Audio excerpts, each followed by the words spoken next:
Life is a festival, only to the wise. Ralph Waldo Emerson. This is Eamon Armstrong, your host of the Life is a Festival podcast. Join me for a series of conversations exploring our collective wisdom to inspire a bold courage for life.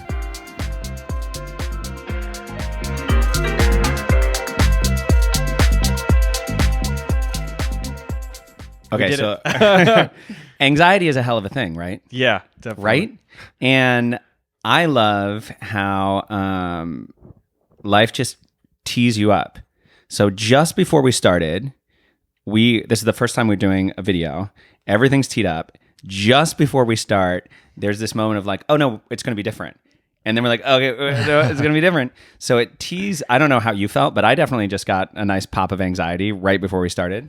Yeah, I mean, definitely. And it's funny. For me, it's like a double-edged anxiety. It's like a negative feeling, but it's also a feeling of excitement of the unknown at the same time. That sounds like a really good hack. How do you do that?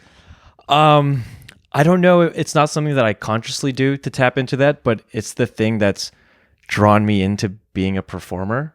It's the thing about being scared of something and not knowing that it will turn out well or turn out poorly. That's kind of the thing that keeps me going. And those times when it does turn out well, that's like the rush. That's kind of like the drug that I'm chasing for, which is like, oh, I didn't know that this was going to happen, but it happened and it feels really, really great. Yeah, and if there was no risk, then there wouldn't be that feeling. Exactly. Yeah, and I think that's one of the reasons I love DJing also, at least the way I like to DJ. I don't like to pre-plan my sets. I like to just kind of feel the room and see where it goes, because the art form itself is improvised in a way and unpredictable, and that unknown. Yeah, that's why I'm doing it. I've become aware that your chair is a little squeaky. Oh yeah, okay, I'll try and shake. Well, I don't want you to feel limited. Also, this is our pre, so the banter can get, we can. I'll manicure. Okay. We're going to talk about authenticity and polished authenticity, and this audio is actually going to be manicured in the sense that, and I'm not going to manicure it unless you tell me take this content out. I won't manicure it for content, because the whole point is not to do that. But we just mentioned a squeaky chair, so does that squeaky chair comment enhance the listener's experience of understanding the truth of you as a being, or is it like, oh, I don't want to listen to this squeaky chair talk? I'm not on squeaky chair radio. Yeah. I mean, that's a great question. God, but there's so many. Okay, well, let's start at some kind of beginning. One of the things that I love when I'm checking in with somebody, we're just getting started and we're beginning to feel comfortable and settled, is to say, what would a home run look like for you? This podcast is an opportunity for us to have a conversation and share that with the world. What does the big win that gives you that adrenaline rush of success look like for you? It's a good question. I think it's twofold. On one hand, I've been going through this artistic process or this career building process, and I've had some anxieties that I've dealt with, or that I'm in the midst of dealing with right now, and I haven't really felt I felt alone in that process. I haven't really been able to connect with other artists so much about them going through this process. So I think aspect one, the home run, would be if I talk about this process that I'm going through, other artists or people who want to become artists would be able to relate to that and feel like they're not alone, or realize that this is normal, or maybe even reach out and talk to me about it, or talk to their friends about it. I think one is opening up the dialogue a little bit more for other people to have this conversation. And then two is much more selfish, which is, I think my fundamental drive as an artist is to be understood. And I think if I can share and express with my audience and your audience a little more into who I am, it's kind of a narcissistic thing, I guess. But if I feel like people would understand me more after this, then that would also be a home run. Why is that selfish? Why is that selfish? Well, because it's about, part two is about me. I want people to understand. I mean, it's just purely about me. And I don't think selfishness is a bad thing in all cases. But yeah, I guess to me the definition of selfishness is when you're operating in your own interest or purely in your own interest. So that reason number 2 is in my own interest. So this is an interesting thing. And I noticed it because I was reviewing your talk show in advance of our conversation. And I noticed that you highlighted humility as a very important value in the DJs you're interviewing. You're like, well, he's done all this thing. He opened up this club and he's humble, and he has humility. And it seems like, particularly in the DJ world, there's this idea of accomplishment that then must be tempered with humility. And that almost, and this is something we're going to get into today, that there's almost even a script of saying this accomplishment, but he's like a down-to-earth guy, regular dude. Have you noticed this? Yeah. I've definitely I mean, this is dead on. And I've been thinking about this in the world of athletes as well. Yeah, there's a lot of overlap with DJs and athletes. Yeah, and it's there's this script that artists and athletes after they just won the world championships and in their head, because these guys are competitors, and then they especially like Michael Jordan, he's a competitor, he wants to destroy his competition, and finally he did that and he's top of the world. And I wonder if their internal dialogue is like, oh man, I'm the fucking boss, I killed it, I'm amazing. But they have to put on this veneer of humility, which is, we respect that. I respect that. That's one of the traits I look for in the guests in the show I was doing. But is that actually the authentic view of what they're feeling inside? And authenticity is also what I respect. So are the two at odds with each other? Or am I only drawn to people that are authentically humble, or would I prefer someone who's inauthentically humble? These are tough questions. These are two forces that fight upon one another. Well, and it dovetails exactly with a huge part of what we'll be talking about today, which is the self versus the artist, the presentation, social media. And this is something, this conversation can appeal to artists and people who want to be DJs, but for anyone, I'm polishing a version of myself and I'm presenting it to the world. And so that product, my personal brand, for me, I have a podcast. I've done other things where I'm like, I am this Eamon Armstrong. Yeah. Can you love me? And how do I, so what is the genuine humility of saying, I am so grateful for my manager. Like, you wouldn't believe what he had to do to get me here. And let me tell you about that. And I got to share with you about this guy, because what an amazing person. When I hear something like that and it's really grounded, that touches me. When I hear the sort of like, like the script, this person's humble, it's sort of like, it's almost like that's like, well, yeah, of course he's humble. We all have, that's part of what your job is as a DJ, is to present humility. So there's an edge here, and I'd like to, parse it out a little bit over the course of our chat today. Yeah, and I agree with what you said. And there's actually the other side of maybe humility, which is maybe internally we feel like, oh, I'm the king, I'm the boss, but I need to ratchet it down. Sometimes I feel like I have to ratchet it up, where internally I'm like, I am just not a good DJ, or I really blew that gig, or I don't know, this imposter syndrome kind of thing that I go with, like, I don't know why people are booking me. All these other DJs are better than me. And that's how I authentically feel inside. And I have to ratchet it up to be less humble, because I don't want to project weakness to my audience. So it comes from both sides. There's this middle that you have to kind of dance in. There's like a lack of variability in the human experience because of our highlight reel. Yeah, exactly. So what's the worst you've ever felt after DJing? Oh, I've cried after Really? a set once. Alone, or being supported by friends? Did you show that crying to another person, or is that? I was alone. I'll tell the story. I was playing a corporate event. This was early in my career. What year? Locate us. It's 2019 now, so it must have been 2010, 2011. I've been DJing for 9 years, so it was about the second year into my DJ career, and I was playing a corporate event. And generally at corporate events, the audience isn't there to hear you play or to hear the rare gems that they've never heard before. They just it's a whole bunch of software engineers who are just there. They want to dance and hear the hits. And I showed up on stage and I was doing the best I could in that moment, not playing the hits. And someone came up to me and he said, hey bro, can you change the music? Like, what's going on here? And I said, hey, sorry, this is all I have.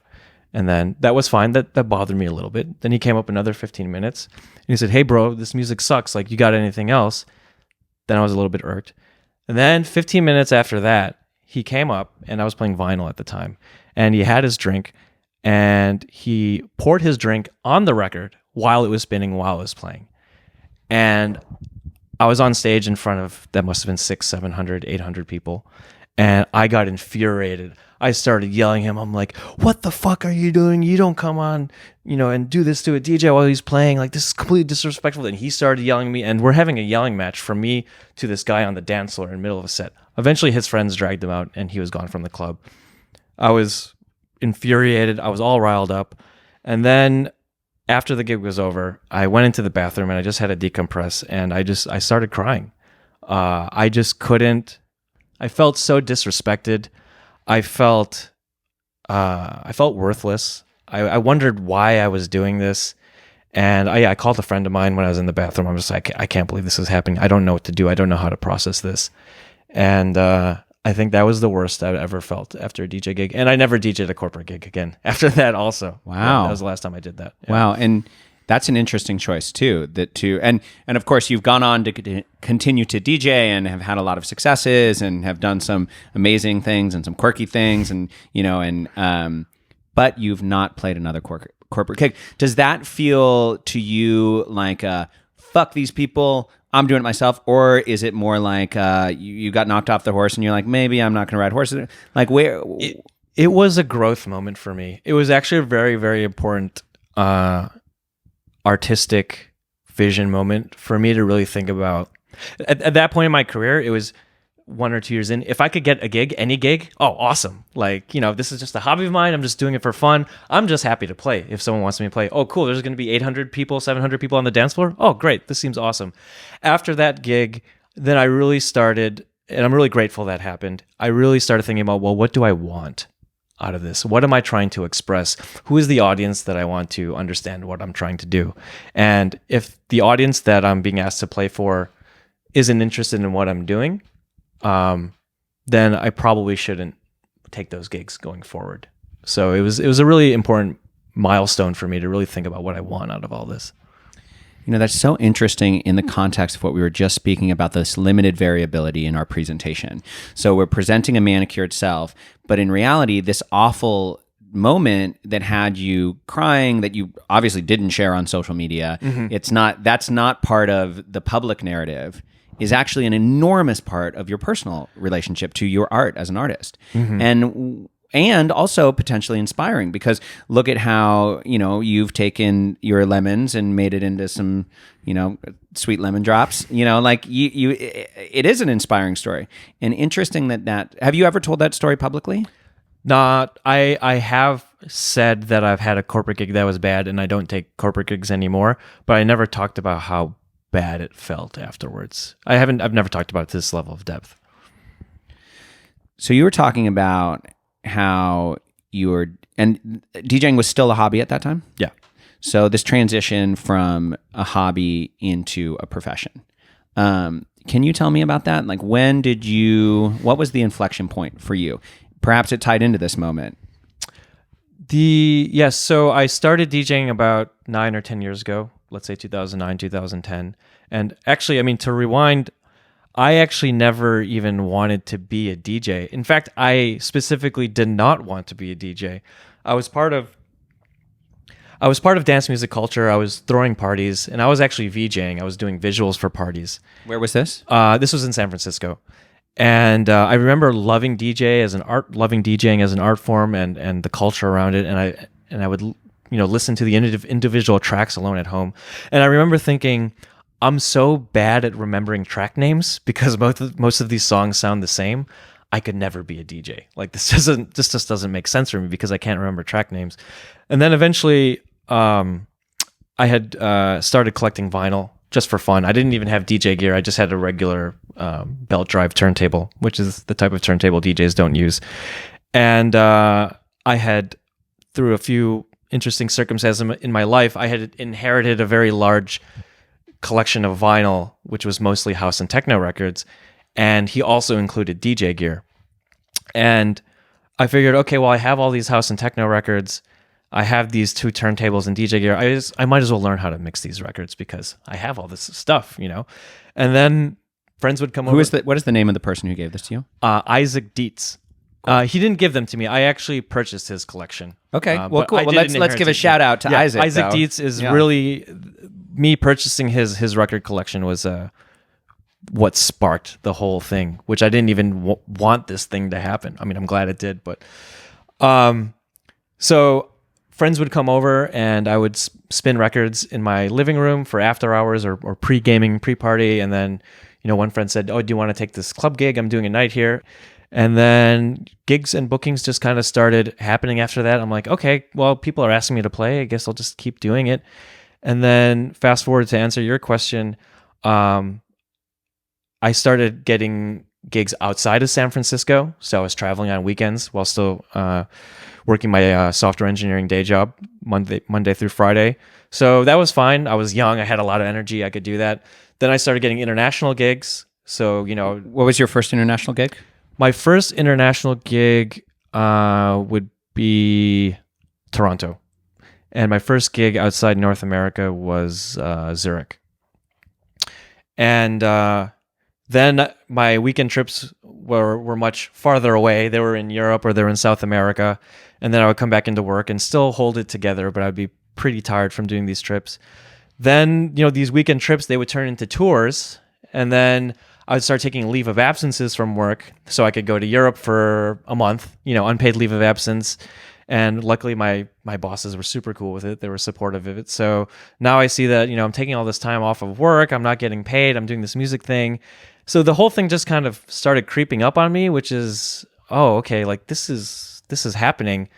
And then people would start asking me, like, do you want to do this full time? And I said, I don't know. I mean, it seems like a hard life.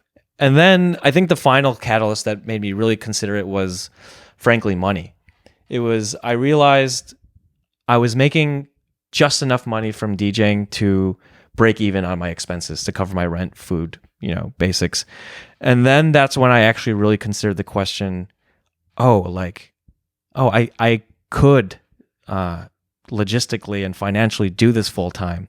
And then that turned into a second question, which is the deathbed question, which I asked myself, which is, if I look back when I'm laying on my deathbed, when I'm 100 years old, am I going to wish that I spent my 30s touring around the world, being an artist, making music for people and making a living? Or am I going to wish that I continued to do another 10 years of writing code at a computer? And that question pretty much answered itself. I can go back to writing software. Well, at this point, it might be a little hard, but at that point, I could go back to writing software, but this is a once in a lifetime opportunity to do this. So fuck it. I should do it. When people ask me, a lot of people see that transition that I made from software or otherwise, from a full-time corporate gig to something else. They say, what's your advice? And my advice is very pragmatic. You know, there is the romantic aspect that a lot of people talk about, follow your dreams, or, you know, all this stuff. And I do believe in follow your dreams, but you have to be grounded and you have to realize an artist's life requires a lot of talent and a lot of luck, you know. And even if you're really, really, really good at what you do, if the right people aren't hearing you at the right time, or maybe you break your leg, you know, and you can't tour for a little while, or whatever, you know, I'm going through my own body issues with feet issues, back issues, and I think about it, it's like, you know, I could have a downturn where I don't make income for 6 months. There's a really important pragmatic aspect that people have to think about before, or just weighing that against the romantic aspect of living an artist's life. Actually, the thread here that opens up is this idea of the DJ's life. And, you know, there are some DJs that have incredible longevity and show up with positivity and energy. And frankly, they're DJs who are doing a lot less nose drugs. You know, like they're doing a lot. There's a certain way they've found to manage it, but there is definitely, you know, you made the connection with pro athletes. You know, it's a younger person's game to do a sunrise set, get on a plane, switch time zones. Like, this is a demanding life on your body and on your mental health. And I feel like only now, with some recent tragedies, are people even really talking about it. Yeah. I think this has been a really good wave that I've seen in the last 1 or 2 years, at least within the dance music circles, people talking about, these, or maybe I just wasn't attuned to hearing them before, but yes, I feel like there has been this wave of people talking about this stuff.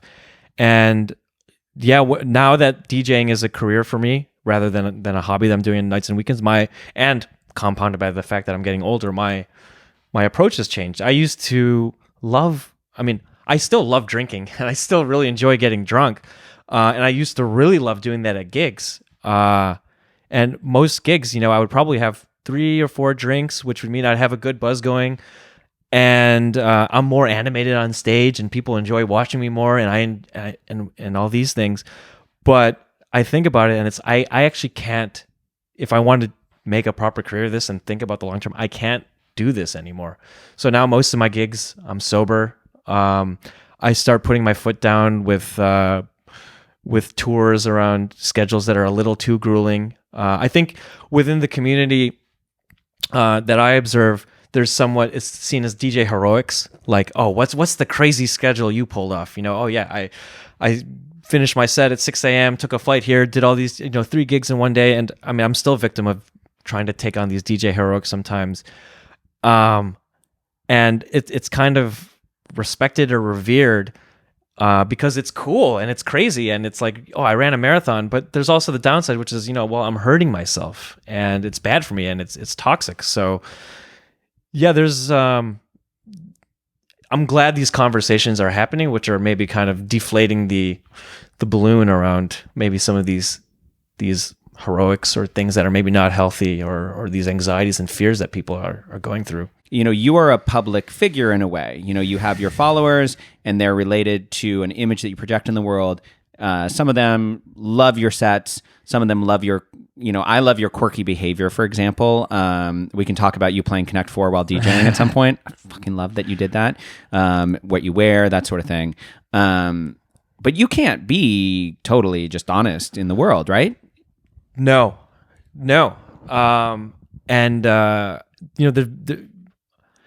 I can't be honest. And I think the one level beyond that is there's a few follow-on questions, which is, do I actually want to be completely honest? And then the question by extension after that is, what level of honesty is constructive and what level of honesty is appropriate? Do you have answers to these questions? I know I know a couple of the boundaries of certain things that I won't talk about, that I have seen other people talk about. I'm just like, ooh, I don't think, like, let's say a promoter didn't pay me on time, and I was really, really upset with that promoter, and I'm never gonna play for that promoter again. I'm just making up this example. I have a feeling, and I'm a person who wants to be authentic, and I want to share my feelings. I don't think that's something, I can't really see a strong case to publicly share how I authentically feel about this promoter, this situation, pulling money and payments into the public sphere. That's a boundary that I probably wouldn't ever cross. Also, I think another boundary which I've towed a little bit is criticizing other artists. I think it's healthy and important to communicate opinions on art and expression, but to criticize another artist publicly, I've gotten close. But that's like a line that I'm very, very conscious of. How do I go about saying it if I feel that there's something that needs to be said, or if there's something that needs to be said, how can this be constructive to the community? I think Michael Jackson had a quote once, and I'm totally going to butcher it, but in an interview, they asked Michael Jackson, what do you think about so-and-so other pop star who they knew he didn't like? And he said, I don't have anything to say about that. As an artist, I believe in what I'm doing and I'm confident in doing. And if I'm at a certain level, I shouldn't need to talk down about other artists. I shouldn't need to lower myself to be so disrespectful to someone else to get my point across. And I guess that's the essence of it. If there's a point that I want to get across and I feel that it's toxic or not constructive, then that's probably the line that I probably won't cross in authenticity. Yeah, the rules that are really helpful for me is compliment publicly, criticize privately. That's been really helpful for me. And also compliment specifically and criticize generally. And, like I remember some of the opinions that you had about Burning Man in 2015 that I read. It's another thing I want to talk about because that ended up essentially you wrote an article for me, so we can talk about that.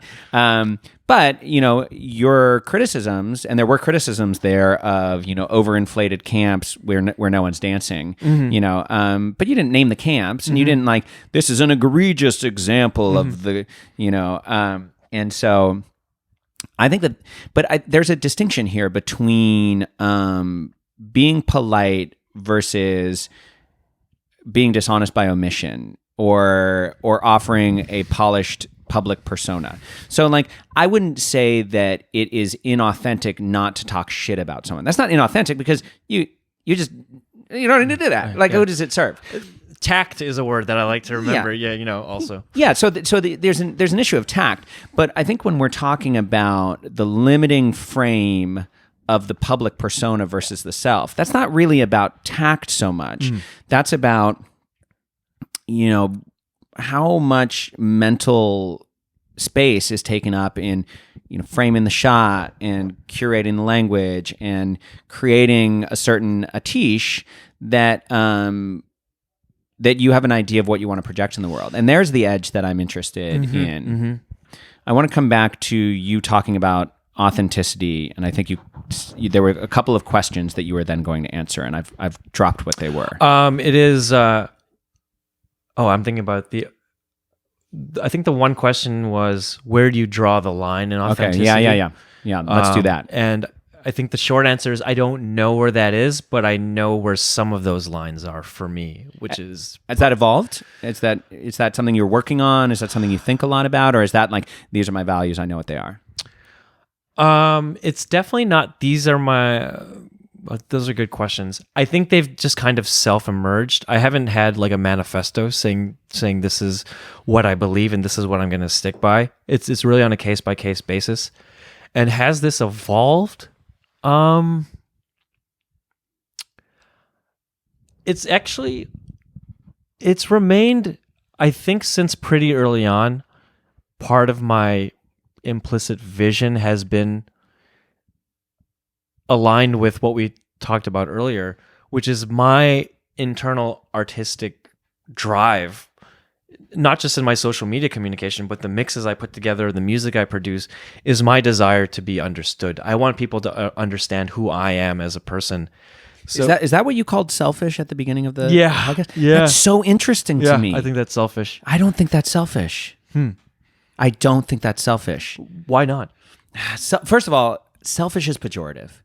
Yeah. Whether you want to parse it or not, selfish is pejorative. You have a longing in your heart to be understood that you have a name for selfish that is negative. There's a mechanism that's happening in you as a person by virtue of that. You know what I mean?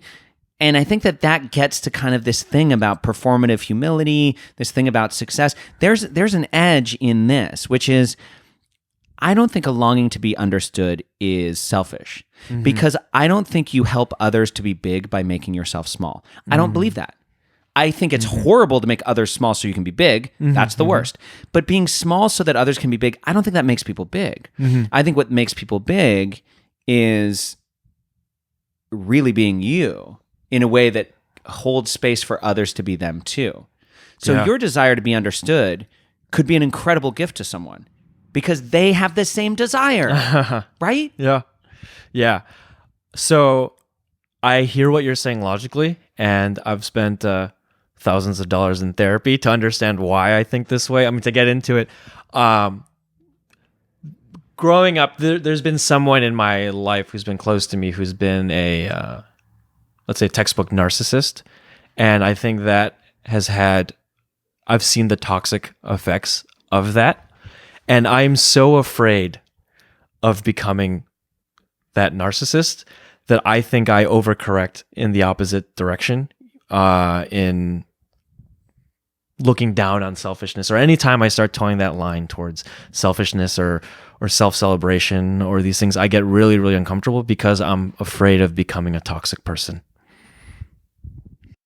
That fear of narcissism is interesting, and I anecdotally I feel like I've heard about studies that we are trending more towards narcissism. Mm-hmm. That social media, this polished self, there's like a trend towards narcissism. Mm-hmm. And you know what's interesting is narcissism and narcissism itself is a tricky word. So let me pull that back a little bit and say self-absorption Mm-hmm. and we can talk about the pathological self-absorption of narcissism in a moment. But is it always self-absorbed, perhaps narcissist, to be celebrating oneself?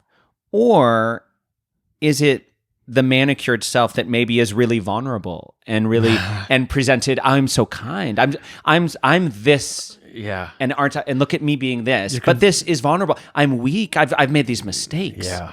You know, you talked about in your post in 2015 about Burning Man, a theater of success. Mm-hmm, mm-hmm. That social media was a theater of success. Look at me and I've done this thing. Look at me and I've done this thing.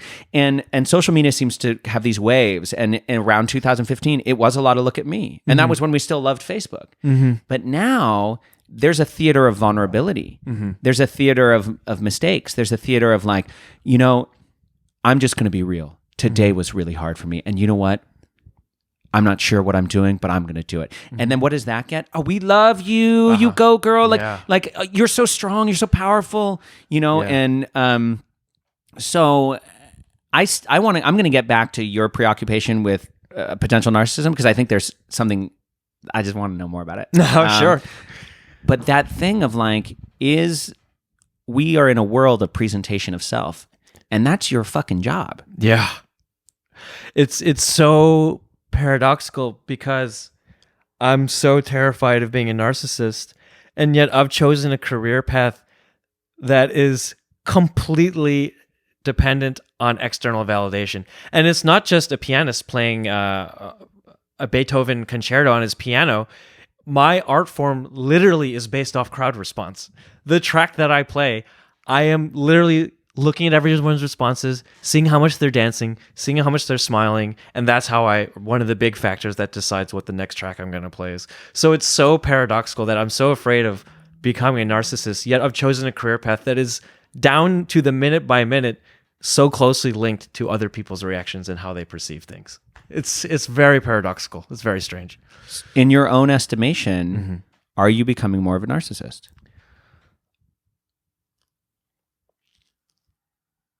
I actually think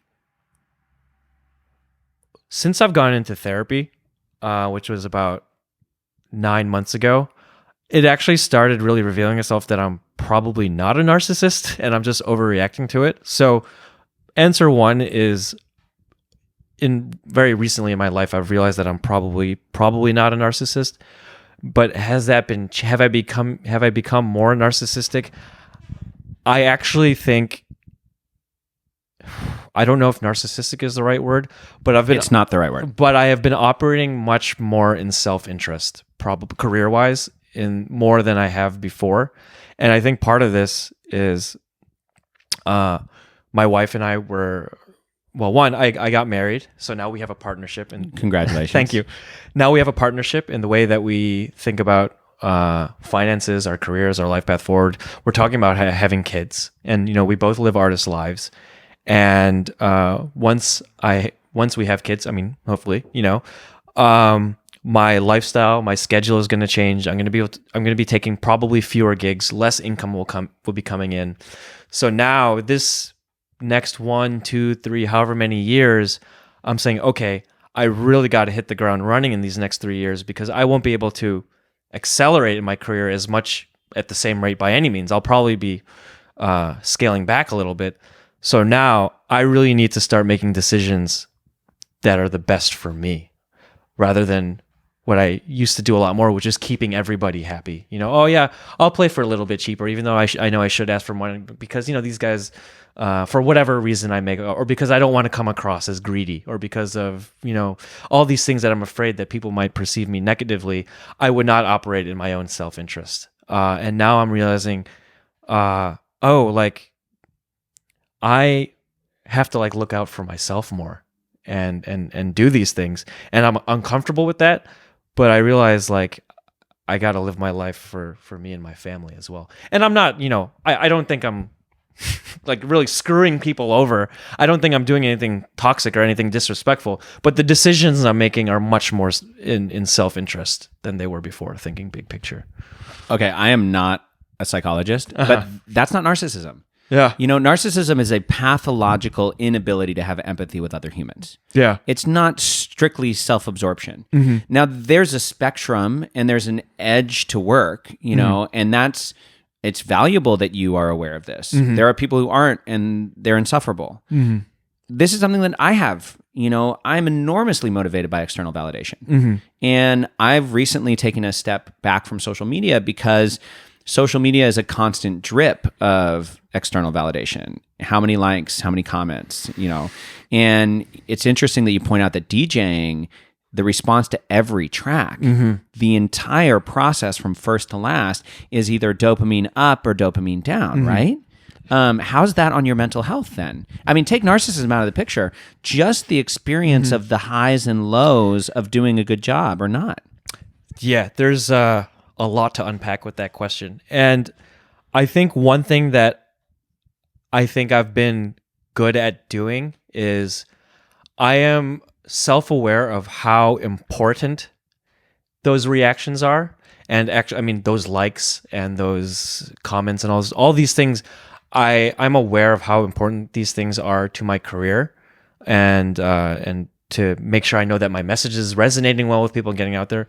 I think I've done a pretty good job of emotionally, I mean, it feels good. Don't get me wrong. I'm not going to pretend like I'm a Buddhist monk, but I think I've done a good job of disconnecting myself from that, realizing that most of these people don't love me.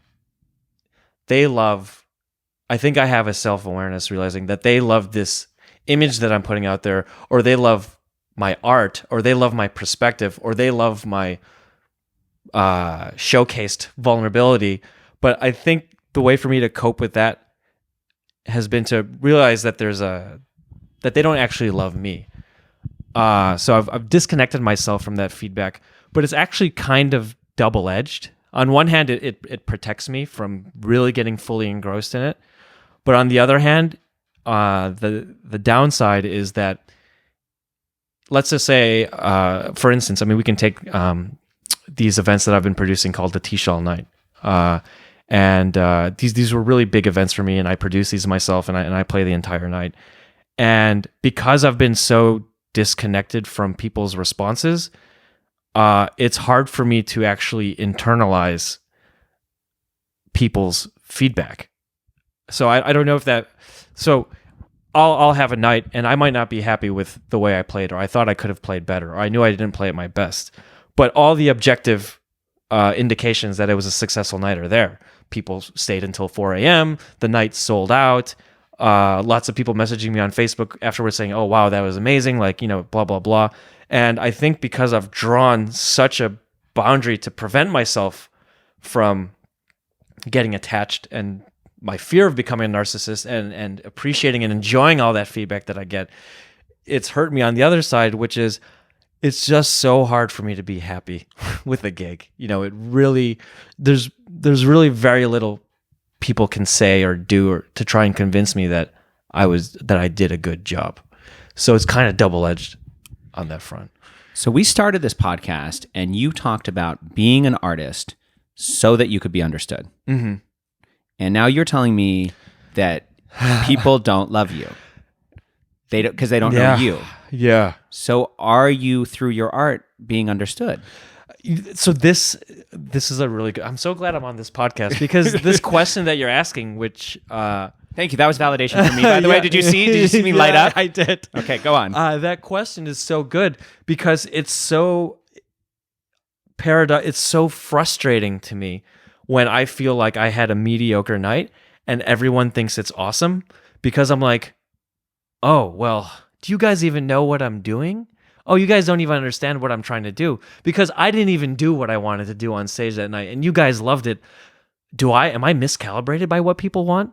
Are they are they on a different page? Like, does their feedback like matter? Am I being understood properly? So, I mean, that question that you're asking is dead on.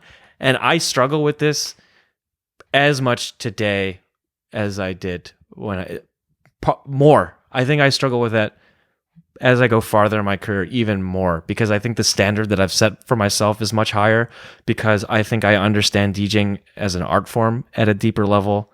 And every gig I play, I compare it against the best gig I've ever had. And for me, it's only gotten harder as I've got along to reconcile this question. People are happy, but I don't think I played well. So is my itch to be understood, is that actually even being scratched here? So yeah, it's this like endless artistic struggle. And you're not even allowed to have that itch, right? Because that's selfish. And you just said yeah, you want to be understood, but that's selfish. You don't want to be a narcissist, so you're already at an edge with it. But you're presenting a manicured self. You know that they don't love the you that is you, that basically that's, what you wrote on Facebook, that's your image, and of course that's your beautiful music. So is it lonely? Yeah, it is lonely. And I think that's one of the reasons that I wanted to do this podcast, because the conversations we've had in person over the years and listening to your previous episodes, the questions that you ask, it is lonely, and I want to talk about this openly because I want to hear other artists talk about it, and I want to have these conversations with other artists, because I have my therapist and I have my wife, and I have a couple close friends that I talk about this with, but I would like more people to talk about this. Or if no one else is going through this, then that's fine too. But I think other people are probably going through this. Other people are going through it, and I'll tell you, it's not just DJs. It's fucking everybody. I mean, maybe not everybody. I think there are people who are happy living their lives, and I think people who are living lives of service in certain ways get a certain offset from this. But I think for a certain kind of person, performers, people who want to express themselves in certain ways, this is an incredible paradox. I mean, just take this wave of Instagram influencers. There has got to be so much misery. And for you, you're a musician. You're getting booked for DJ gigs. For someone like a quote Instagram influencer, maybe a beautiful young woman who is told constantly that she's beautiful physically and who's leveraging that to make money through the feedback loop of Instagram. Exactly what you're describing has got to be, so much self-doubt. And that's about beauty. Fuck. Yeah. Do you have techniques that you have researched, that you've talked to your therapist about, that you include in your life to offset this emotional challenge around the fear of narcissism, the desire for validation, and the professional need to calibrate against an audience? Are there daily practices you use? How are you approaching this problem that you are so now aware of? I want to have a good answer, but the real answer is I'm in the thick of it right now. And I've just started talking about this in depth in my therapy sessions the last few weeks. And the first thing she said, my therapist, she said, first you have to start creating space for yourself. I think. What does that mean? Gig less, or figure out what your limit is, or figure out how often you're gigging and when these feelings start ratcheting up, and don't create these kind of schedules for yourself. Number one, create some space for yourself and have a balance. Number two is, this is something that's way easier said than done. I have to figure out how to execute this, but just don't put such high unrealistic standards upon myself. I mean, going into a gig, expecting me to play the best gig of my life at these Atish all night events, you're only going to have the best gig of your life only once in your life at that point, and it's like, I know I have to get out of this frame of thinking, expecting me to play my best every time, but I'm also afraid to lower my expectations of myself, because what's gotten me this far is the incredibly high standard that I've set for myself, and along the way, a lot of people have appreciated that and recognized that. So it's like my security blanket, almost my toxic security blanket, perhaps, because that's what's gotten me this far, or one of the things that's gotten me this far. So I have to figure out a way to let go of this or manage it. And I don't. I don't have an answer to that right now, but I'm working on finding out. I did a Vipassana meditation, one of those 10-day silent meditations. Oh, I've done that too, and I was going to bring up meditation. So tell me how that affected it. I did that about 4 or 5 years ago, and it was probably the best thing I had ever done for myself. Can you do a little brief, letting the audience know what a Vipassana meditation is? So Vipassana meditation retreat is basically you go to some camp. Where'd you do yours? I did one in Kelseyville, Northern California, and one in Norfolk, which is I know that one. I actually want to do one there. So I'm sorry. Oh yeah, no worries. And basically it's kind of like a Boy Scout type summer camp, and you go there and you basically meditate for 12 to 14 hours a day, and you don't talk to anyone, you don't make eye contact with anyone, no reading, no writing. The only thing you do is meditate, walk around in the woods a little bit, eat and sleep. And through the meditation technique, it teaches you, or taught me, that all the emotions and feelings I have are valid and they're okay, but it taught me how to observe these emotions without being reactive to them, and to be aware of the things that I crave and to be aware of the things I'm afraid of, but giving myself control in the way that I respond to them and accepting that those feelings are okay. And that's the basics, I think, the essence of Vipassana meditation. Would you agree? Was there anything I missed on that? Absolutely. Front? I think, one of the big things for me with Vipassana is that it's this brain-body connection. Mm-hmm. Like for me, Vipassana really takes all the complex, like the concept thinking world, and in all objects of sensory delight, really, according to you did Goenka style Vipassana, yeah. According to Goenka as a teacher, all these objects of sensory delight are actually playing out in the mind's relationship to have a sensation in the body. Mm-hmm. And the simplicity of that was profound for me because, yes, to your point, it's about, observing and having equanimity is the key for that.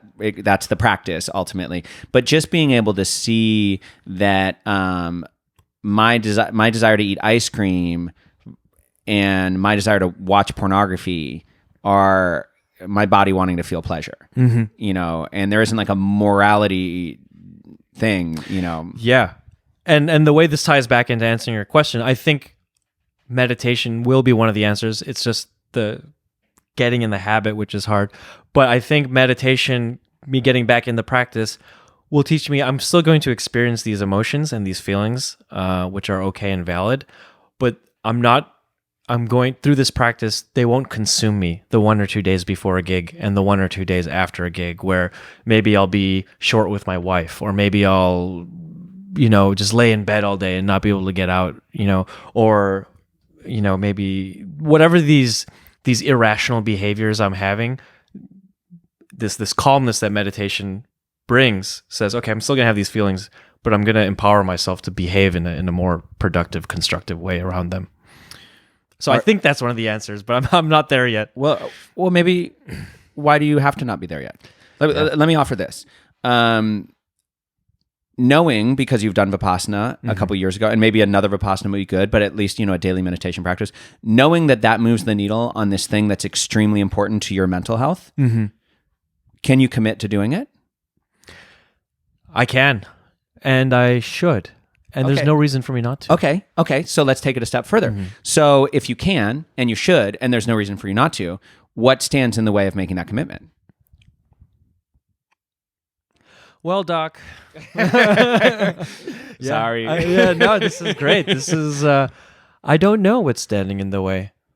There's probably some fear. There's something holding me back, and I'm not conscious of what that is. It's so common in our lives to know that we need to make a certain change and not to do it. Yeah. And to have a kind of squiggly little, like exactly what you said. Well, I know I can commit. I should commit. And there's I'm not gonna, and why is that? I'm not gonna quit smoking. I'm not gonna end this toxic relationship. I know, but I'm not gonna do it. And I think that I'm kind of riffing on, I'm at a place in my life where I'm really interested in this particular concept. What could be the functions? And I'm gonna give you one. Sure. Accountability. I think accountability having a person who you respect and care about, and I think probably not your wife, because you don't want to add that in the mix of the different ways that you are in relation to each other, but a mentor, someone, and you say, I'm committed to meditating 10 minutes each day. And I'm going to check in with you in 7 days and tell you that I meditated 7 days. That's one of the ones that I'm trying to do right now is I have a friend who's 10 years older than me, very similar personality as mine, Enneagram 3 performer kind of guy. I'm trying to dial back. I'm in such a similar place as you.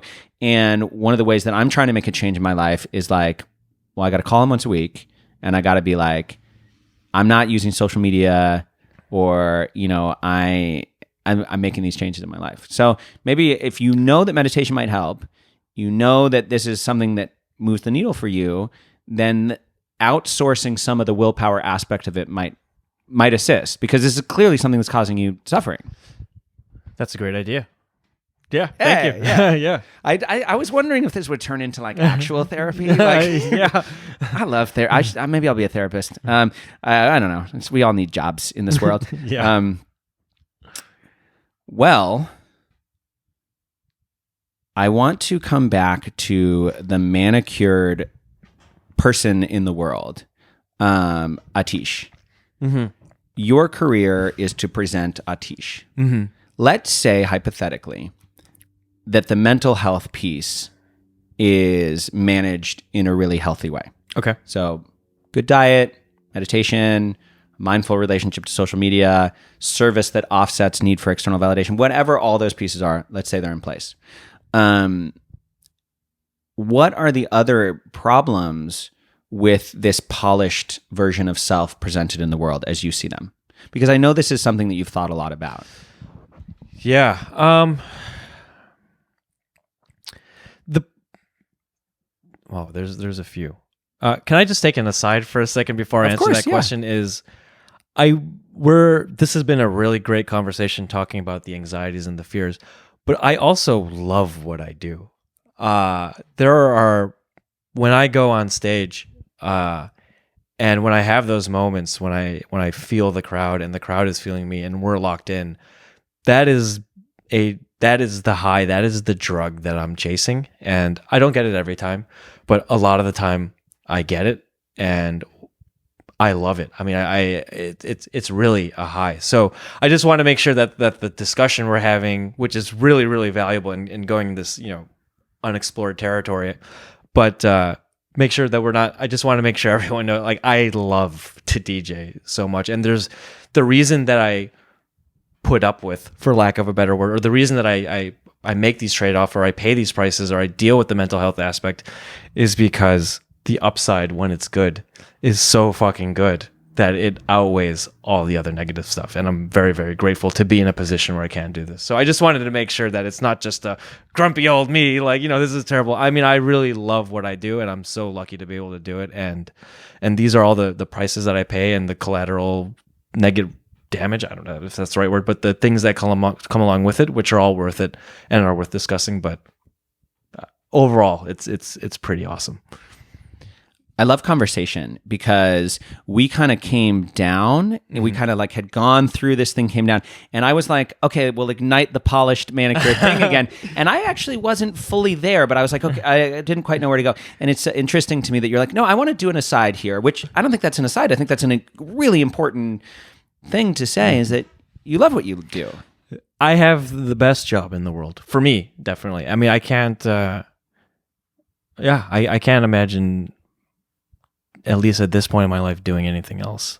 I love it. I love to DJ. I love to get that crowd reaction. I love to see people smile. I love it when people send me messages saying, listening to your mixes. We listened to your mix when my wife was giving birth, or when I was studying for my finals, or when we make love and have sex. Or these things bring me so much joy that in the big Atish picture of emotions, this is taking up the most space. And then the other things that we're discussing, which we're taking up more space in this conversation, but less space in the overall Atish picture. From the perspective of someone who is just extremely nourished and rewarded by their job. And of course, issues with it. What's your advice to someone who wants to be a DJ? You were a software engineer and you made a transition from hobbyist into professional DJ. What would you say to someone who wants to do that? Great question. And I think the first thing is think about why you want to do it. And everyone has a different answer. My answer is I just have this need to be understood, and I felt like that for me was much more nourished through artistry than it was through software writing. But maybe someday I'll go back to software writing and I'll come up with a cool iPhone app that scratches this itch better than DJing does. But one, think about why you're doing it, and then more tactically, if the reason that you want to do it is a healthy reason, if it's a sustainable reason, if it's a long-term reason, if the reason that you, and this really takes soul searching. I think a lot of people might have reasons for doing it that they're not aware of, which is maybe the reason they do it is because it gets them access to girls, or because it gets them, social status where they can be cool. And these things, are motivations can be motivations for people to be a DJ. But I think the first thing is really spend some time digging deep and think. I feel like I'm on my high horse so much by saying this right now, but think about, if the reasons that you want to do it are sustainable and healthy. And then beyond that, tactically, I think, is it possible to do this? Kind of going back to the way I thought about it, which I'm in a very privileged position, but when I made that jump, I was able to already be making enough money to cover my expenses. But that was a very pragmatic decision that I made before going full-time. Can I make a career out of this? Can I pay my bills? If I don't get bookings for 6 months, will I have to take more of those soul-sucking corporate gigs? Will I have to compromise myself? And now the question is, how much will you have to compromise yourself? Or how much do I have to compromise myself in order to sustain doing this career? So yeah, one, think about what the motivations are deep down. Are those motivations sustainable? Is it financially sustainable? Is it lifestyle sustainable? I talk about this a lot. There's, I could probably go on and on. Is this, maybe I can't go on and on. I think those are probably a little bit like you didn't want to go on and on. I don't want to shit on someone's dream, I don't think anyone really wants to shit on someone's dream. I take your point. I've been really, really lucky to get to this point. And it's really, really, despite all the luck I've had, it's like really, it takes a lot of really, really hard work. So I guess that's another one. Another piece of advice that, my wife, she's also an artist, and we talk about this as well, that there's, when I decided to become a full-time DJ, I'm an artist, and this is the most unromantic thing to say, but I'm also a business, and I hire people, I fire people, I have to decide how much I want to pay people, mentor people, I have to do marketing, advertising, think about the brand, which was like such a bad word to me when I was just a hobbyist. It's like, I don't have a brand. I just do whatever I want and I'm an artist. But when it gets to a point when I have to think about how am I going to make a career about this? How am I going to decide how to build my team? Do I have the right people working on my team? I have a team, that's another thing a piece of advice to give to someone who wants to make a career about it. As unromantic and as cringy as it is, to really think about, are you comfortable with your art being a business? This actually ties back to the image conversation. Mm-hmm. There's an excellent book that I love to refer to and refer people to called The War of Art. Have you heard of this? Yeah, from you. Oh, yeah. All right. Well, there you go. But what I love about the war of art, there's so much I love about it, but the difference between the amateur and the professional, which is what we're describing, what you're describing as I listen. But the difference between the amateur and the professional, and the amateur has an artist identity that they're very related to. The professional is almost an employee of the artist that is who they are, right? Yeah. Yeah. That's like so eloquently, what you said is so eloquently said. Yeah, absolutely. Well, and that could even be a hack around this narcissism imagery stuff. You know, if Atish is a brand, and let it be a brand, you know, let's not cast aspersions against brands. Atish is a brand.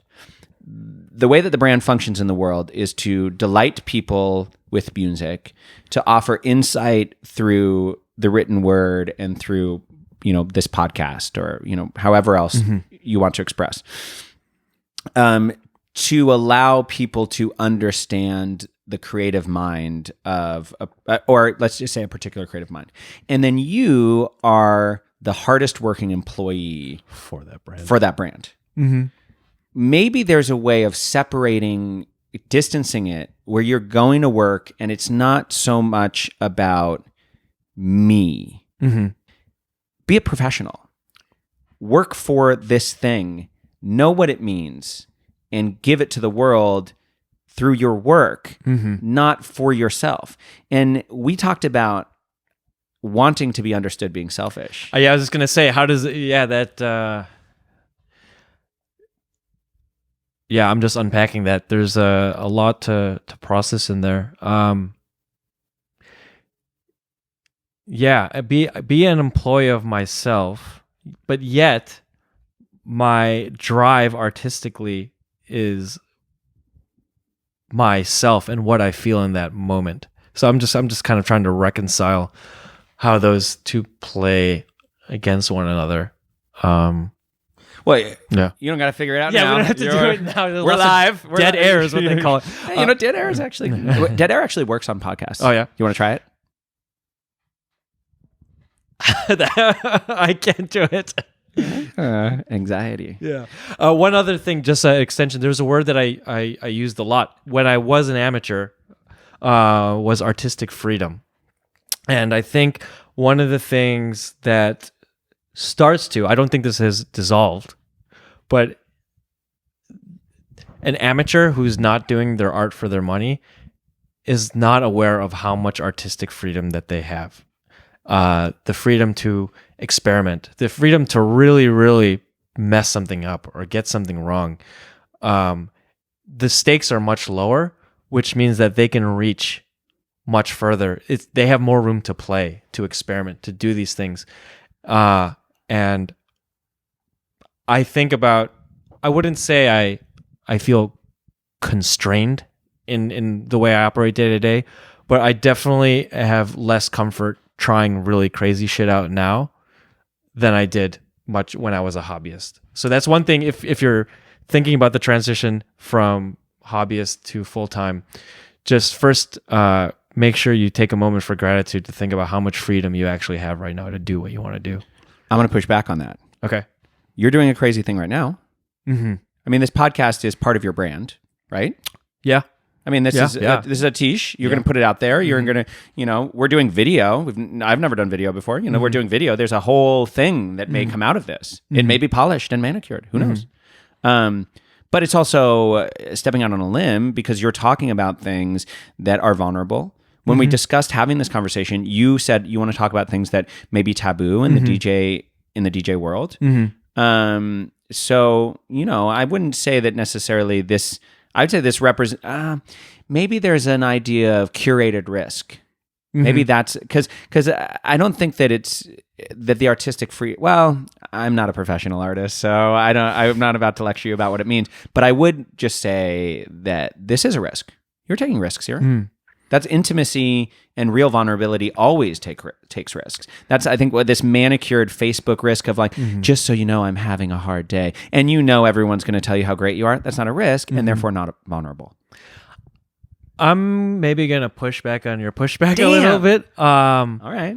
I can see how this is a risk, but what we're doing on this podcast right now speaks so strongly to my conviction and my motivation that this actually isn't off the beaten path of who I am as an artist. This is actually so closely aligned with what I want to do and what I want to say, and I think so clearly communicates that this isn't a risk to me. This is what I'm doing. Well, I am honored that you're doing this in my home. You used a word a little while ago, the word play. Mm-hmm. At Desert Hearts 2000, I wasn't there, so 16 maybe it was, you played Connect 4 while DJing. Mm-hmm. And that's actually one of my favorite DJ things. Connect 4 is not a particularly complicated game. So like it wasn't that you were playing like Go while, you played Connect 4 while DJing. Was that like a brand thing? Like I'm the Connect 4 Go guy, like, or I'm the Connect 4 guy. Like here's something that everyone's going to know about my set because of this. There'll be a cool photo. Or was that play? What was it? That was pure play. I didn't know that was going to happen. So Ryo, I love this guy, a dance music personality, really great guy. He organized a Connect 4 tournament at Desert Hearts where like 30 people participate. And I was playing in the tournament and he saw that I was having a good time. And actually, Connect 4 has been a part of my life since I was quite young. My family and I, we used to take trips to India and in Jodhpur, where it was really, really hot during the summer. It was so hot you couldn't go outside and do anything, and there would be power outages. So my family, we would just play hours of Connect 4 on end and solitaire. But solitaire wouldn't be very fun to watch on a DJ stage. But we would play hours of Connect 4 on end. So I saw Connect 4 at Desert Hearts, and Ryo saw how excited I was to participate in the Connect 4 tournament. And I think he was excited to see that one of the DJs was playing Connect 4. And then the next day during my set, he just brought the Connect 4 thing up there. And I didn't know that was going to happen. And I'm like, oh, well, I'm DJing. I'm having a great time. I love playing Desert Hearts. That's probably one of the gigs when I'm on stage where I have the least anxiety because I just let loose there. I have such a great time. I'm having a great time. Ryo's up here. I love Connect 4. Yeah, well, like there was really not much thought. It was just like, okay, cool. Like, yeah, I'm going to do this. This sounds fun. Why not? Well, and to me, that's different than tracking the audience. You know what I mean? That's the play. I remember that was a very in the moment thing. Yeah, I saw you DJ at Desert Hearts 2017, and I believe it was a remix of Teardrop. How could it feel this warm? Is that Teardrop? It's Massive Attack? Yeah, it's like it's Massive Attack or Portishead or something. Yeah. I did an edit of Rhodes. It's that. Oh, that's the track. Rhodes. Okay, Rhodes. Yeah. So you sang along with it. Yeah, I do that a lot. Yeah, you sang along with it, and I remember it clear as day right now, and my memory's not super great. But that was cathartic and exultant, and the kind of performance that's most fun to watch because how could it feel this warm? Like you were questioning that in this moment of kind of and I think that, and even the lyrics in this moment, right when you just said in this moment, and it was for me as in the audience to reflect that back to you. For me in the audience, I was just like, I love this. Like that's the kind of thing. And when people criticize DJing as pushing a button, or people just don't understand what it is, but like that was incredible performance. But that wasn't you, in my opinion, that wasn't you performing in the sense of validation. It was you playing and letting us be with you in your play. Yeah. What's the phrase? It was, it's almost, oh my gosh, it's almost voyeuristic. Yeah. It felt that way. That way. Yeah, because it doesn't happen every gig, but a lot of gigs, especially the Desert Heart gigs, where I am, and I would love to have this every gig, but I get lost in the music. I'm inside the song.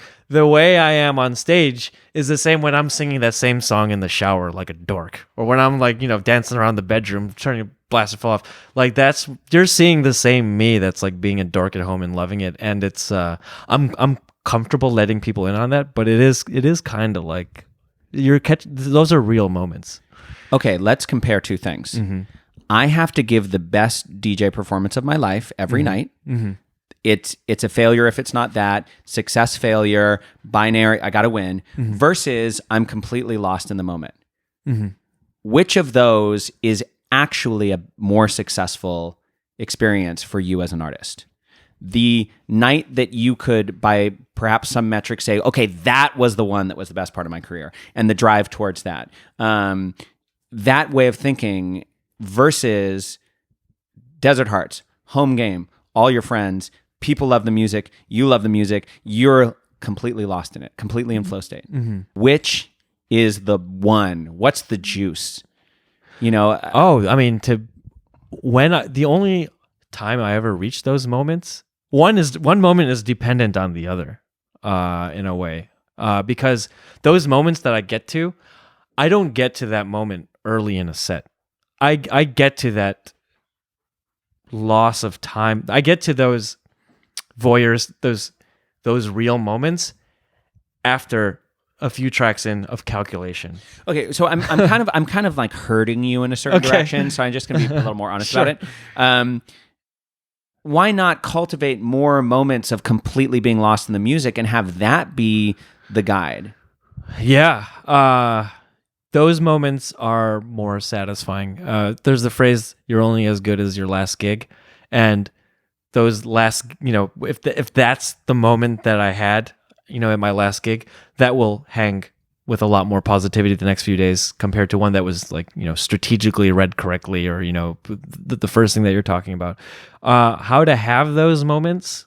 I would love to figure out how to get better at achieving those moments. And one of the things that's hard, and one of the reasons that I started doing the Atish All Night project, where I produce the events and where I control all the variables and the way it's marketed and the crowd that's attracted. Like Desert Hearts, it's easy to have that moment because all the environmental factors are just right. And if there was a way that I could figure out how to reach those moments purely internally while relying on external factors less, I wish I could, or I would like to figure out how to do that. But to answer your question, yes, I would like to get better at reaching those moments, those special moments, more often because they are better. Well, and it sounds like they tee in to what you were celebrating as the best possible job for you. Mm-hmm. You are a professional DJ. You are making your livelihood traveling around the world doing what you love. So in a certain sense, there's a success bar that's been reached. Mm-hmm. If the next success bar is the best DJ night of your life, as we've discussed, shit don't work. Mm-hmm. But if there are ways of saying, okay, what I want is to lose myself. So I'm going to do more gigs like Desert Hearts. Mm-hmm. I'm going to produce my own thing. Mm-hmm. And I'll tell you, I think that as a byproduct, your audience will be continuing to captivate, continuing to want to go to your shows, and understanding you. Mm-hmm. Because that's what you want, right? To be understood. That's what it's all about. And so to be the dork that's singing at home and then have the audience be like, I fucking love it. That is you being understood. Mm-hmm. Yeah. Yeah, well, there's another complication, which is I knew it wouldn't be so easy. Which is, so I started producing these Atish All Nights, where I control lots of the factors, because I'm like, okay, well, let me just put myself in a situation and book myself for a gig where I feel it's like the easiest to get into that state of flow, and it's actually, in some cases it works, and in some cases it's actually counterproductive, because the amount of stress involved in producing a party. Oh, are we hitting the ticket numbers? Okay, all the guest list requests are coming in. Oh, like the decor person didn't show up on time, or did they lay it out exactly the way I want, or is the sound system tuned? And like, oh, I need to set up my bar mats because my feet are and sometimes trying to curate this experience for myself to get in the flow is actually can be counterproductive, because all the other things that I've introduced into the equation, or like when I'm playing, I'll be thinking about, oh, like, did they let too many people in the club? Like I told them don't let more than, X number 100 people in the club. It looks too crowded. Oh no, like, oh, I'm on stage, I can't talk to the promoter. Like it's funny how I agree with everything you said, but with that almost trying to grasp too hard in creating those moments can actually be counterproductive at the same time. So it's paradoxical. Ooh. Well, and I appreciate you not letting me get away with like, here's the answer to, thank you for coming on my podcast. Now everyone knows the thing. I'm a fan of Sam Harris. Are you familiar? He's a neuroscientist and a philosopher and has a great podcast. And he says, the quality of your life is the quality of your mind on a day-to-day basis. And I think that we cultivate flow if we're lucky, if we're talented, if we're, I'm probably more lucky and hardworking than talented, but if we're able to curate a life that is what we most want, then we can have more of those moments of flow. But then the other thing is the meditation, the balance. How do we have a calm and easeful mind while we're dealing with the decor person who didn't show up? Yeah. Yeah. And I think there's one other thing to add on to that, which you touched on, which is I read the summary of the Flow book, and I've also been watching. I watched a few videos. John Cleese. He was one of the main guys of Monty Python. Yeah, I like him a lot. He's been giving some talks over the years about creativity, actually, and he said one of the most effective ways of being creative or really reaching your potential and being creative, which by extension for me is yielding artistic satisfaction, is play. And set aside, this works for me more in the studio than in the DJ booth, but walk into the studio without expectations, actually with anti-expectations, that you're going to create something, that you're going to release it, that it's going to show up to an audience, and just go in there, set a stopwatch for 1 hour. I don't know if he said the stopwatch thing. I may have read that somewhere else, but set a stopwatch for 1 hour and go do some creative stuff with the intention of knowing you're not going to release it anywhere, and just go wild with it without thinking about your career. And those are the moments that bring you back to that childlike innocence and creativity and excitement, which artistically will bring lots of satisfaction. And you can take those ideas and the way it felt and apply it back into your career goal-oriented world. I'm trying to figure that out a little bit more, how that fits into DJing. I think maybe back-to-back sets where I'm kind of playing off of someone else, or after hours gigs. The stakes are very low because everyone's in a certain mental state. I've already played, the actual club gig that I need to play, and now I'm just playing for me for the most part, or for a very, very easy crowd. So play is another thing to add into that equation, to get into that state of flow, to reach your creative potential, to be lost in a moment. I feel that play is kind of ends up surfacing as maybe the hero of the conversation. As we're talking about the things that are challenging with DJing, and then you quite correctly, you course corrected us back to say like, well, yes, there's this, but also I love it, and here's why. And this idea of play is so helpful. It's so critically important to life, creative or not. Like, enjoy it, explore, have fun. Like, that's the essence of life for me. I just want to give you an opportunity, if it's on the tip of your tongue. There are ways that you're grappling with these ideas about being a DJ. It's very important to you to share them. Are there any DJs in your life or any other professionals that are kind of proximal to the work that you do that you feel like they are talking about these issues? They are demonstrating these things that are really important to you? Is there anyone that you want to shout out that you feel like is moving in this direction that's really meaningful for you? Tara Brooks. Yeah. She talks about, she's very comfortable talking about this, and she talks about this publicly. And I think she's great. And I can have these conversations. We have a connection where we can talk about these things, and we get it, and we're comfortable. I've actually had these conversations privately with both of you. Oh, really? Yeah. About just the wear and tear of the DJ life and mental health stuff. Yeah. She would come to mind for me too. Not many others. Very little that I've talked to about the anxiety involved. I mean, every DJ I've talked to about, my back's hurting, my legs are hurting, this, I'm tired, I don't sleep. I mean, we all, it's kind of like the industry banter that we have, but not about the anxiety. And that's, again, like I said, why I wanted to come here and talk about this, because that's not something that's talked about very much. And I remember about 6 years ago, I was earlier in my DJ career, and there was a DJ duo act who I was really excited to see, and they were crushing it. They were blowing up. And one of the artists in the duo canceled on the gig. And I asked the promoter, like, why did he cancel? And the promoter said, oh, yeah, he had like an anxiety attack. Like, he just didn't want to perform. And I remember my naive or arrogant self at the time. I'm like, oh my God, this DJ who's crushing it right now, he's afraid to go on stage. This is his job. And I looked down on him and I was like, oh my God, like this doesn't even, why is he doing this? This doesn't make sense. Like he's so far along. Everyone's in love with what he does, blah, blah, blah, blah, blah, yada, yada, yada. And now, 6 years later, I'm in this position and it's never gotten to a point where I've canceled a gig because of anxiety, but I get it now. Like the farther I've gone along, the higher the stakes are, the more the expectations are, the better I've gotten. So the higher the height I want to reach. So, looking back on myself 6 years ago, it's like, oh man, I thought I knew everything, but I'm just kind of now starting to see what it's all about. So yeah, I just want people to feel a little less alone.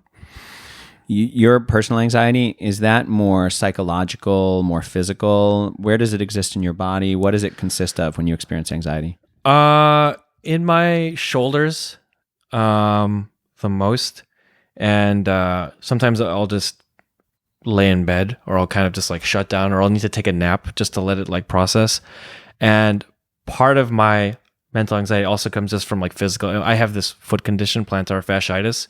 If I DJ for more than 2 hours, I experience quite a bit of foot pain. So 5, 6, 7 hour sets and end up with me feeling lots of pain after a gig. So I also have mental and physical anxiety in my shoulders in anticipation of the amount of pain I'm going to be in after a DJ gig is over. So there's the two kind of interplay off each other.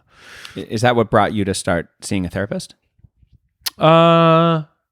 The therapist was mostly, as I was engaged to my wife, I wanted to make sure that we both had all the tools to make sure that when we're old, that we're like, we got this, that we're processing everything correctly. We have good communications. We're on top of our emotions. Basically, the reason I want to be old and happy. That was the motivation for getting into therapy. And have you talked much about the anxiety in therapy? Yeah. I think the DJ anxiety has just started coming up in the last few sessions, the last couple months or so.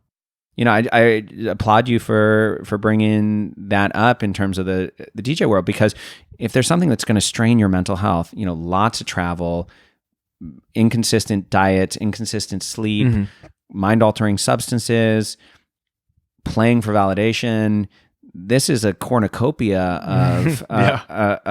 of pokes into your mental health. And I think that there are a lot of people who are suffering, and there are some really notable people who've actually taken their own lives in the context of these mental health issues related to your profession. Yeah. Well, I mean, it's I appreciate you talking about that too. I think I'm happy to have this platform to be able to talk about this, and hopefully other people can find some value and feel comfortable talking about it as well. Is there anything else on this subject that you were really excited to share today? I think we did a pretty good job of getting deep thorough, in there. Yeah.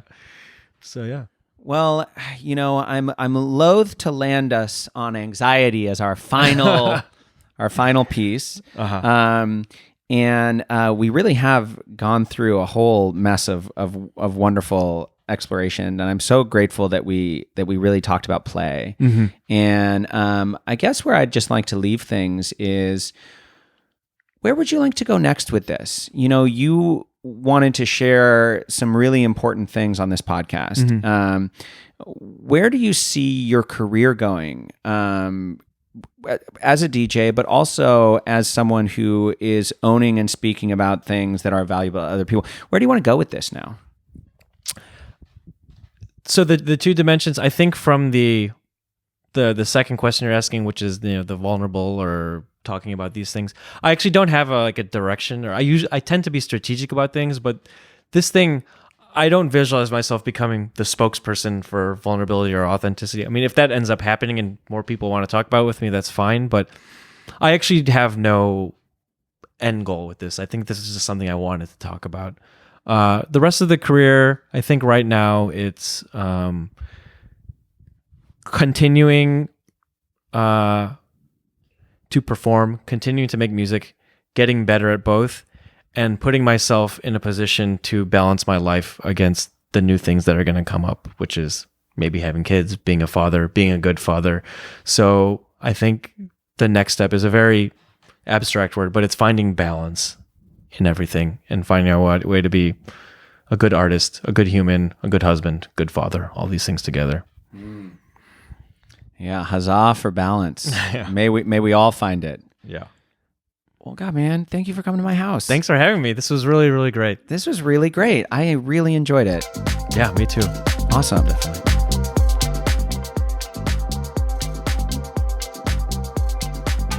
Thank you for joining us for the Life is a Festival podcast. If you enjoyed today's podcast, you can support it by subscribing on iTunes and leaving us a review letting us know what you thought. Or you can share it with your friends. Please visit eamonarmstrong.com. That's EAMONARMSTRONG.com for more content about festival culture and personal growth. Have a great week. So how'd it go? I think it went exactly as good as I expected it to go, actually. Was it the best podcast of your career? This was the best podcast of my career. Yeah, I think we touched on all the things that I want to touch on. I think I said them in a way that was in a way that I wanted to say them. I think you asked really great questions in order for me to answer them in the right way. I think this doesn't happen often in my life, but I had a high expectation and it was met. Well, thanks, man. I do this like how'd it go thing. So actually, you know what we didn't talk about? We didn't talk about how you wrote the fucking theme song to this podcast. Yeah. Jesus, thank you. You know, I've gotten the feedback that it's like NPR meets Burning Man. That's what my friend Bear said about it. And I've gotten a lot of people who are like, love the music. Like, what's awesome? Perfect music. So, yeah. So I do this thing where, how'd it go? So the outro is, you know, a little piece of that track, which is Peculiar Colors. And just so the audience knows, if you're still with us, great track. It would have just played. And then I have the like, how'd it go? Because, you know, you're doing the podcast and stuff, and and I feel like the audience wants to know whether you think you had a nice time. Yeah. Oh, yeah. It's kind of like the little bit after the credits in a movie where you get that little bonus. Yeah, I think I felt like I was speaking as my real self, which is what I wanted to do, and we talked about the things I want to talk about. So I think it went great. Awesome, man. Well, I'll tell you, it was really good for me, and especially in the context of energizing me. I love this platform and I want to do it. And I really want to and this conversation, the way we set it up, we worked with your manager. We have Hunter here who's being a fucking boss, recording us for the first time. Hey, you know, your wife was here helping us set up. Like, this was a big creative project today and I'm proud of it. And I'm proud of you. Awesome. I'm proud of you too. Thanks, man. Thanks for having me.